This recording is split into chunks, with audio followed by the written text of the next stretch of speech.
Magandang hapon. Dito na naman tayo. Si-share natin tong pagbubuking ni Sas sa mga pinagsasabi ni Lacson. Lacson, sumagot na kasi si Lacson sa mga sinasabi ni Sas about sa liquidation na walang resibo dahil daw si Lacson ang gumagawa niya noon ng resolution. Kaya nadadamay ang pangalan ni Lacson dito. Yan. Oh. So, sumagot si Lacson. O, tingnan nyo mga taong bayan. Kaya tuloy-tuloy tayong mag-iingay dahil mas malakas ang boses natin. Tingnan mo, sinagot ni Lacson si Sas dahil sa kumakalat na mga issue about dito sa resolution nila, sa concurrent resolution na ginagawa ni Lacson. Okay? Nagmamalinis pa si Lacson. Sinasabi niya na disinformation daw yung pinagsasabi ni Sas Rogando. Alam mo, Lacson, sa simple na English, maintindihan din namin. Huwag mo kaming gawing bobo. Baka ikaw ang nalito sa mga nasasabi mo noon dyan. Kaya ngayon, pinapakinabangan ng lahat. Okay, Lacson? Wag mong gawing bubo ang taong bayan dahil marami pa ring mga matatalino kaysa inyo. Okay, Lacson? Pakinggan nyo dito ang rebuttal ni Sas sa sagot ni Lacson about sa yung resolution niya. Okay. Bakit na-involve si Senator Lacson? Kasi po, noong 2011, 15th Congress, si Senator Lacson po ay nagpasa po, okay, nag-file po ng resolution. Ang tawag sa resolution ay concurrent Senate Resolution number 10. Okay, papakita ko sa inyo yung kopya ng resolution na yon. Okay. So, ito po siya. Okay. Ito po yung kopya. Okay. So, ayan yung what do you call it? Control number. 15 Congress, second regular session. At ito po ang title. Okay.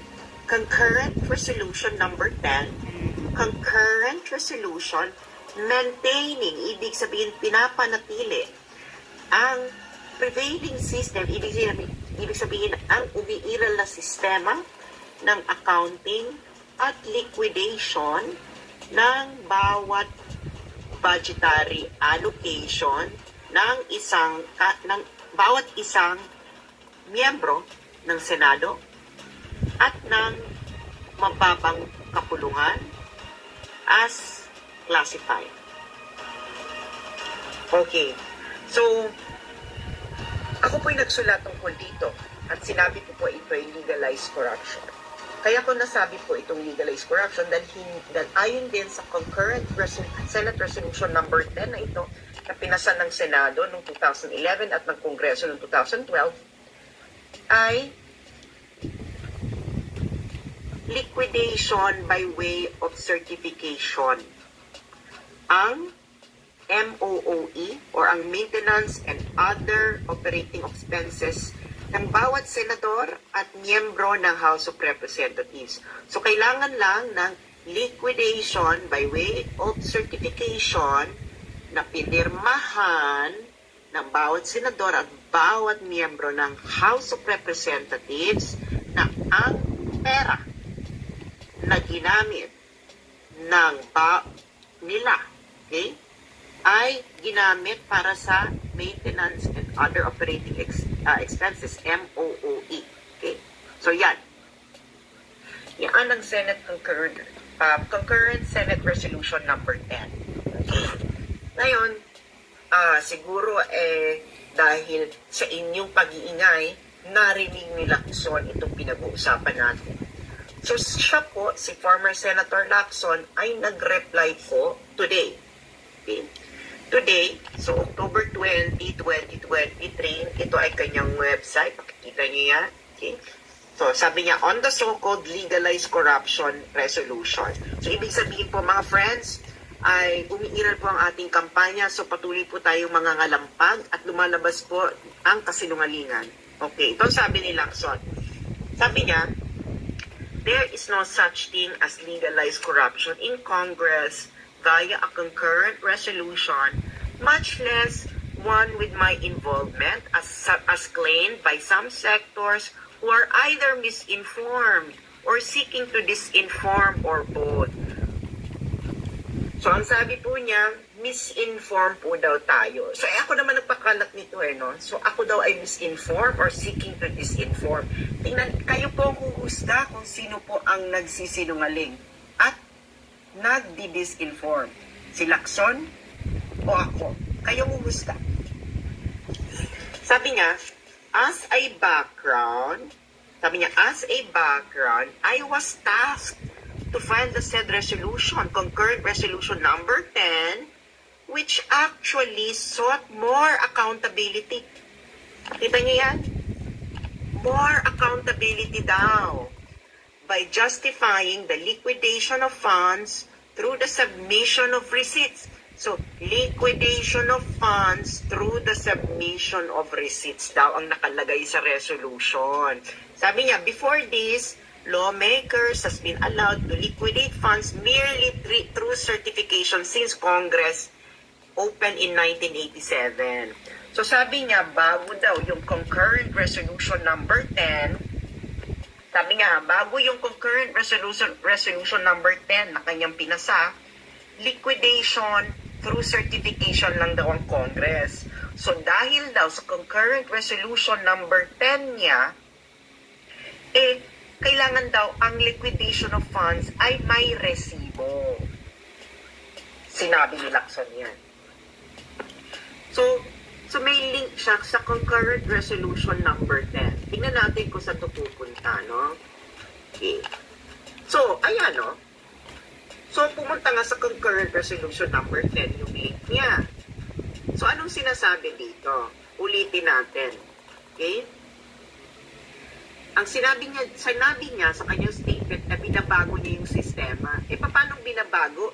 Ang title ng resolution is Maintaining the Prevailing System of Accounting and Liquidation of the Respective Budgetary Allocation of each member of the Senate and the House of Representatives as classified.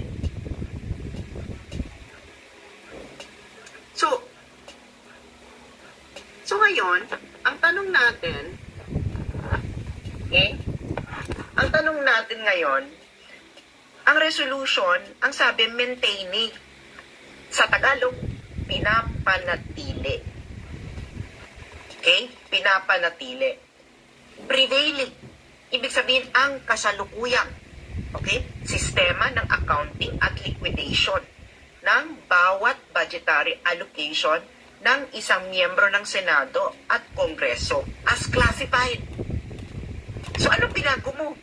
I-maintain mo nga yung sistema, ang umiiral, prevailing system, umiiral na sistema. Tanga ba kami na hindi namin naiintindihan? Title pa lang ng resolution, maintaining, pinapanatili, prevailing, ang pangkasalukuyang sistema, umiiral na sistema. So, anong binago mo?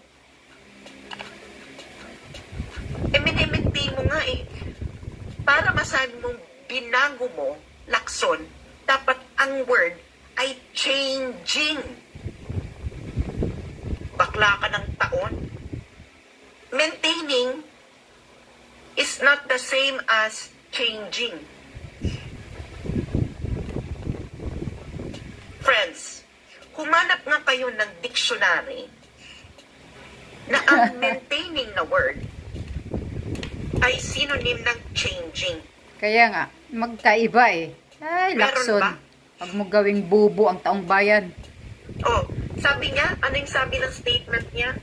Ang lakas pa ng loob na i-link yung resolution, no? Mali-mali. Justifying sought more accountability by by justifying the liquidation of funds through the submission of receipts. Okay. Before this, lawmakers had been allowed to liquidate funds merely through certification. So bago daw ang kanyang concurrent resolution, liquidation through certification daw. So dahil daw sa resolution niya, liquidation through submission of receipts. Ikaw na, Lacson, ang nag-link ng resolution na to. Okay. So, wag po kaming gagaguhin. Okay? So, ito uli yung resolution. So, hahanapin natin. Okay? Okay, mag-aano tayo? Mag-control F search. Hanapin natin ang word na receipts. Okay? Ito po. Oh. Receipts na word. 0. Sa resolution mo, Lacson. Ang word na receipts, 0. Okay? Oh, sabihin natin receipt lang. 0. Okay. 0. Oh, wala kahit isang salitang receipt o resibo sa resolution mo, Lacson, ay wala. Oh, titignan natin ngayon ang word na certification. Ayan, oh. Oh. Diba? Certification. Ayan, oh. Whereas, in recognition of the delicate and unique nature of the functions, operational, and organizational structures of the Senate, the House of Representatives, the Commission on Appointments, and the Senate and House Electoral Tribunals, the Commission on Audit has consistently allowed the current system of liquidation by way of certification duly signed by each senator and member of the House of Representatives, that such amounts allocated to each member of Congress as part of their maintenance and other operating expenses were utilized or expended in the performance of their legislative functions. Okay, so anong naging hatol nila, no? Resolved as it is hereby resolved by the Senate, the House of Representatives concurring that the prevailing system of accounting and liquidation of the respective budgetary allocation of each member of the Senate and the House of Representatives as classified. So, ay, Lacson, booking. Ano yung sinasabi ni Senator Lacson na binago niya ang sistema? Correct. Because of concurrent resolution number 10. Hindi ba kami, Senator Lacson, do you really think na we are that stupid? Correct. Do you really think na bobo kami? Na hindi namin naiintindihan ang napakasimpleng English. Simple English lang. Resolution number 10. Maintaining the prevailing system of accounting and liquidation ng bawat isang senator by at way of congressman certification. As classified. At nakalagay na rin sa resolution na yan na ang current system ninyo nung pinasayan ay liquidation by certification. So, ang ibig sabihin, Senator Lacson, pinanatili mo yung sistema na sinasabi mo, binago mo. Hindi akong magdi-decide. Ang taong bayan ang magdi-decide kung sino ang nagsisinungaling. Ako o ikaw. Okay. Pupuntahan din natin yung statement mo. Oh, sabi niya, current resolution number 10 adopted in 2011 takes into account members of Congress extending immediate response and assistance to constituents outside our legislative work such as medical assistance. Pero daw hindi raw ito inconsistent, okay, sa pag-audit ng COA. Okay. At nagmayabang pa raw siya, no? Thus, while the concurrent resolution allows certification by individual legislators to disburse funds allocated to their respective offices it does not excuse anyone from liquidating through official receipts and other verifiable documents, much less from being audited by the Commission on Audit, as nobody in government is exempted from COA audit. Ikaw na nagsabi niya, walang exempted sa COA audit. Sabi pa niya, for the record, throughout my years in public service, I have always been consistent in complying with all the existing COA regulations, much more with the required submission of all liquidation instruments when I was in the Senate. Thus, when the COA first conducted a special audit of Congress, I was the first one who submitted the receipts and related documents. Well, Senator Lacson, unahin ko na yung nag-submit ka. Bakit pwede po bang isa-publiko ninyo ang individual COA audit ninyo?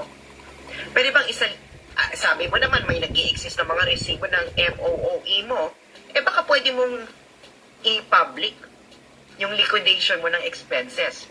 Pati yung kung sino yung mga pinayaran sa opisina mo. Sino ba yung mga pinapasweldo sa opisina mo. Kasi wala po kami makita na publicly available na ganitong information. Hindi naman classified yan, di ba? Anong sabi niya? Sabi mo, Senator Lacson? Ha?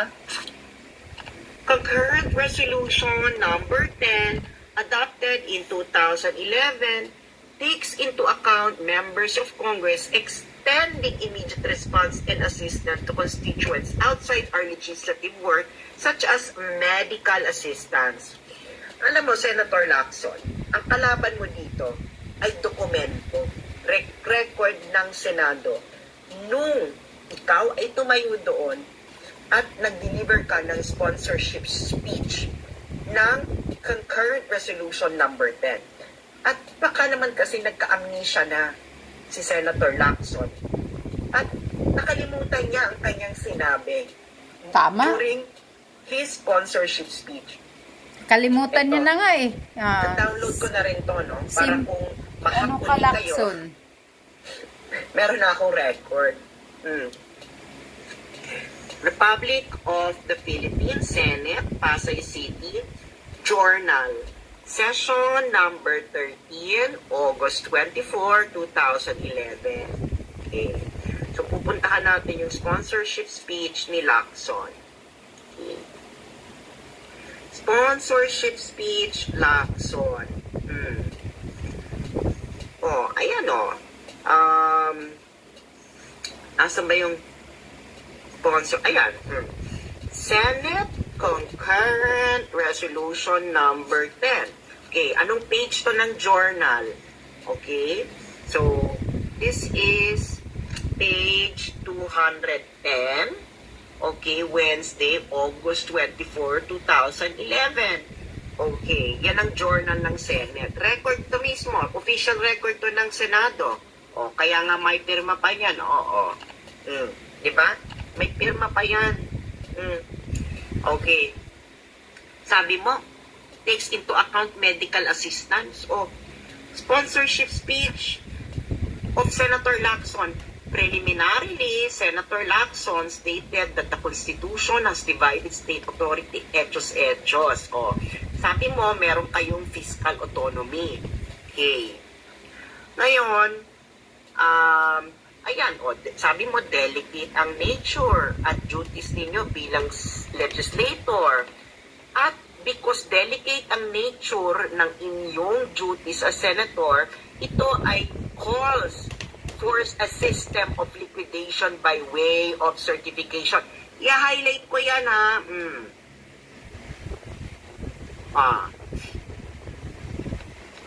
Okay. Ayan o. He pointed out, si Lacson yan, he pointed out that the delicate nature of their duties as legislators calls for a system of liquidation by way of certification containing an itemized list on the manner the amounts allocated to each legislator were utilized or expended in the performance of their legislative functions. Ngayon, Senator Lacson, mga kababayan, at ganito po ang itsura ng itemized list na certified. Okay? Isa lang nag-i-exist sa COA. 2020 lang. Okay? Ito yan, o. Ayan, o. Itemized list of amounts paid to and expenses of incurred for each senator for 2020. 2020 lang nag-i-exist, o. Ganyan lang yan, o. Ganyan lang. Senator offices, senator salary, senator's extraordinary miscellaneous expenses, travel, senators travel staff, salaries and benefits staff, meeting and conferences, professional consultancy fee, supplies and materials, rental of motor vehicle and equipment, my extraordinary and miscellaneous expenses, my other MOOT pa, capital outlay. That is not an audit. That is just simply a statement kung magkano yung na-receive mo. At dito mo inilagay. Pero, dapat may resibo yan. Ang sinabi mo sa iyong sponsorship speech, Lacson, okay? Hindi ako nagmi-misinform, Senator Lacson. Huwag kang gago. Okay? Ang linaw-linaw na ang record mo sa Senado, nang sinabi mo yan, is he pointed out that the delicate nature of their duties as legislators calls for a system of liquidation by way of certification containing an itemized list on the manner of the amounts allocated to each legislator. So, walang resibo.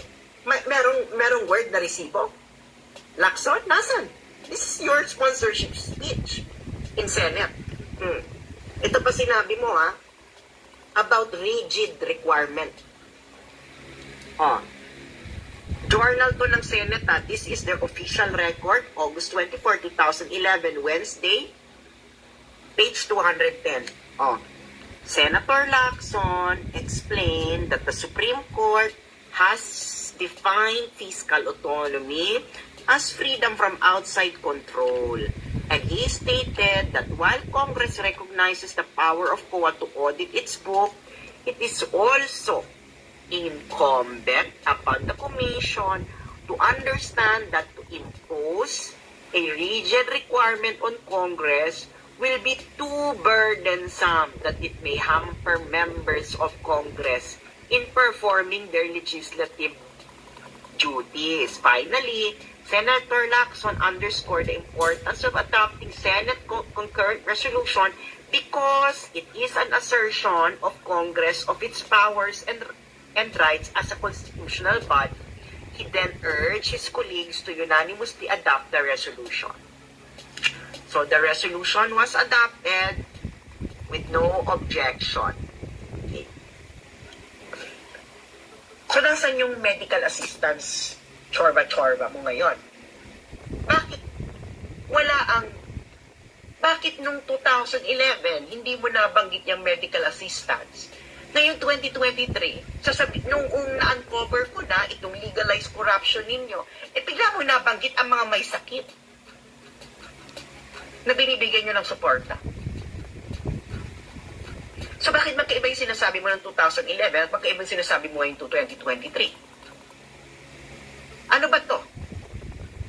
May split personality ka ba? Hindi ba na-consult ng staff mo ang sinabi mo mismo sa Kongreso? Ay sa Senado? Ano yung sinabi mo? Pinalitan? Yung liquidation by way of certification naging liquidation with resibo? Ang linaw! Ang napakalinaw ng title pa lang, maintaining the prevailing system of liquidation.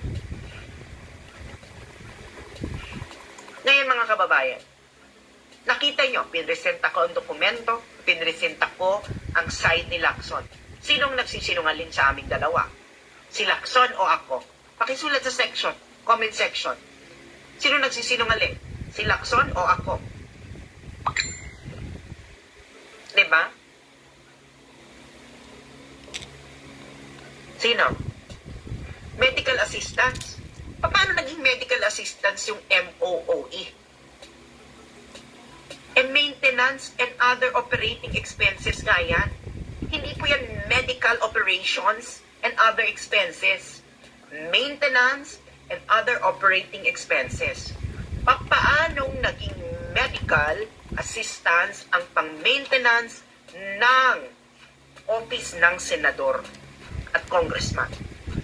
Paano itong operating expenses? Hindi po yan operating expenses. Okay? In fact, Lacson, in fact, kailan ka naging senador? 2013. Di ba sabihin natin titignan ko yung 2013, no? 2013. May COA audit, pero wala kayong individual COA audit. Bakit kayo exempted individually?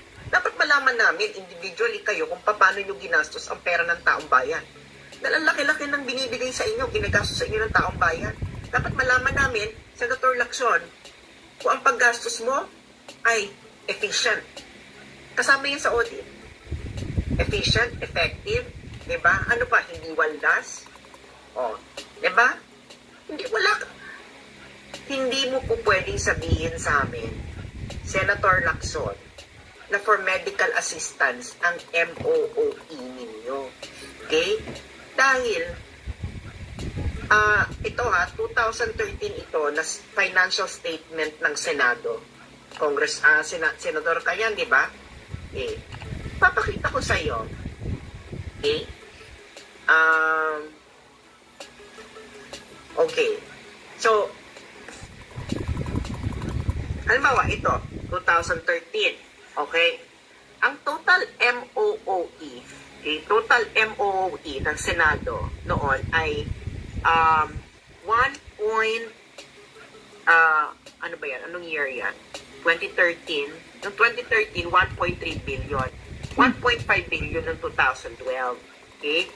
Ngayon, meron specific item for donations. Okay? Tingnan mo nga yan, oh. Donations.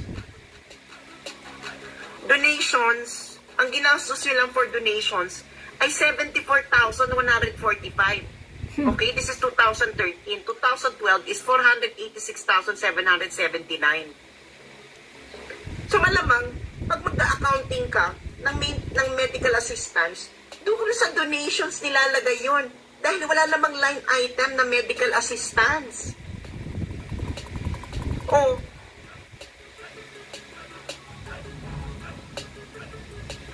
Booking. nagkataguan ba tayo dito? Ano ba tingin niyo sa amin, Bobo? Correct. Hindi kami nakakaintindi. Kala Ano ng... yun, guys? Sinong sinungaling? Si Lacson? O ako? Tama. Diba? Akala ni Lacson, simple yung resolution English. mo. Nilink-link mo pa, feeling mo naman, tanga. Feeling mo tanga, mapapaikot mo, tinawag mo pang disinformation. Paano disinformation? Ang sinasampal ko sa pagmumukha mo, Lacson, ay yung sinabi mo at official records ng Senado. Correct. Ebidensya yan, Lacson. Sinasabi mo ba na sinungaling ka noong 2011 or sinungaling yung record ng Senado? Oh,